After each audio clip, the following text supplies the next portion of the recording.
اگر دماغ کی کمزوری کے ساتھ مریض کا چہرہ زرد محسوس ہو، اس کی پنڈلیاں اگر ہم ٹچ کریں تو عموماً ہمیں ٹھنڈی ملیں، اس کے علاوہ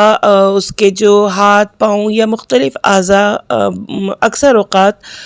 سن ہو جاتے ہیں اور نمنس فیل ہو رہی ہوتی ہے ان میں، رات کو بہت زیادہ پسینے کی شکایت ہو اور کمزوری بھی فیل کر رہا ہو، اور کم ہمتی، نروس بریک ڈاؤن، نروس کی کمزوری کی طرف جا رہا ہو اور بھوک کی کمی بھی اس صورتحال میں ہو، تو کلکیریا فاس 3x اور 6x کی صورت میں ہم دے سکتے ہیں، جو کہ ان تمام سمٹمز کو کیور کرنے میں کافی مددگار ثابت ہوتے ہیں۔ اسی طرح سے اگر طبیعت مریض کی ہمیں گری گری لگ رہی ہو، بہت زیادہ مریض ہمیں اداس فیل ہو رہا ہوتا ہے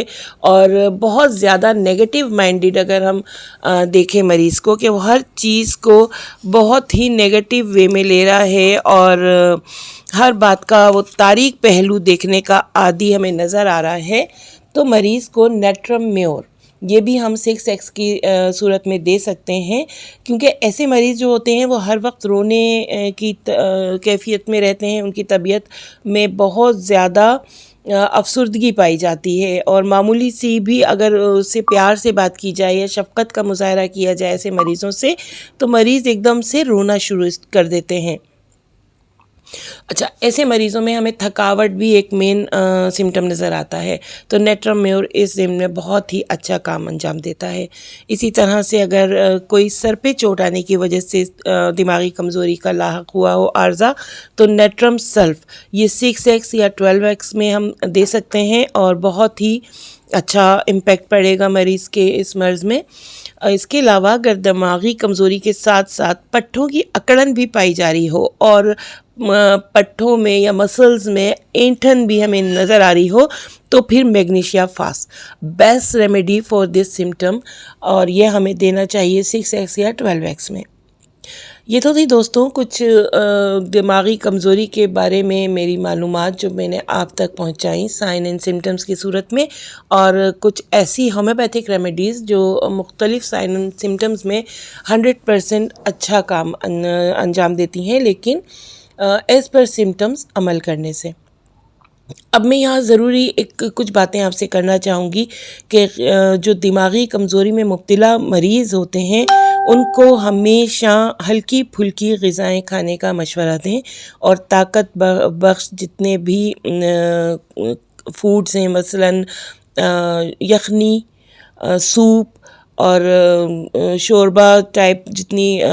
جس میں پانی کی مقدار تھوڑی زیادہ ہو وہ استعمال کرائیں، اور دوا کی بنسبت اگر ہم جیسے موسمی سبزی ہے، جو بھی موسم کی سبزی آ رہی ہے، پھل آ رہا ہے، ترکاری آ رہی ہے، اس کا استعمال بہت مفید رہتا ہے ایسے امراض میں۔ مریض کو ہمیشہ بولیں کہ ہلکی پھلکی ورزش ضرور کریں، کھلی ہوا میں سیر و تفریح کا بھی مشورہ دے سکتے ہیں، اور زیادہ دماغی مشقت سے اسے پرہیز کا کہیں، کیونکہ جیسا کہ ہم جانتے ہیں دماغی کمزوری نام ہی ہے دماغ سے ریلیٹڈ بیماری کا، تو ہم چاہیں گے کہ مریض زیادہ دماغ پر زور نہیں ڈالے۔ فارغ اوقات میں تفریحی پروگراموں کی طرف اسے راغب کرنے کی کوشش کریں تاکہ تھوڑی بہت انٹرٹینمنٹ سے اس کا دماغ فریش ہو سکے، اور وہ جتنے بھی اپنے مسائل ہیں دماغ کے حوالے سے یا تھوڑے بہت بھی دماغی امراض میں وہ مبتلا ہے یا وہ دیکھ رہا ہے کہ دماغی امراض اب نفسیاتی امراض میں ڈھل رہے ہیں، تو تھوڑی بہت انٹرٹینمنٹ اور ماحول کا تبدیل ہونا بھی ایسے مریض کی دماغی صحت پہ بہت اچھا اثر ڈالتا ہے۔ تو دوستو یہ تھی میری آج کی ولاگ، امید ہے آپ لوگوں کے لیے انفارمیٹیو رہی ہوگی۔ کائنڈلی میرے ولاگ کو لائک ضرور کیجئے گا اور اپنے فیملی اینڈ فرینڈ سرکل میں ضرور شیئر کر دیا کریں۔